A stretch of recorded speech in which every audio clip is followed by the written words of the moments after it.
There's a brand new search filter built into Excel 2010 that's going to allow you to easily find relevant items among potentially thousands or even millions of items in tables or pivot tables. Let's work with this exercise file called TS Revenues 3, or you can use your own spreadsheet. We're going to use the data that appears for the various quarters and months down at the bottom of our first revenue sheet here. When we use a search filter, we have to have a table or a pivot table to search through. This data just exists on the worksheet, so the first step is to put it into a table, and that's easily done by clicking the Insert tab on the ribbon and choosing Table. Now all we have to do is select the data to appear in the table. Notice that mine's already selected. If yours is not, click the Selection button. Then just click and drag to include the headers at the top and go down to the very last row for December.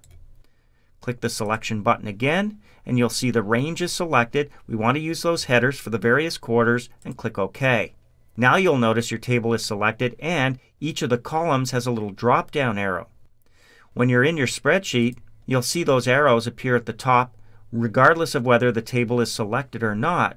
So for example, if we just wanted to get quarterly representations of this data, we might go to the column drop down and then deselect all of the months by clicking the Select All checkbox and only select the months that are important to us, such as January, April, July, and October. So now we've got each of the first months of the quarter selected. Click OK and you see that data is filtered down quickly and easily to show you the data you're looking for.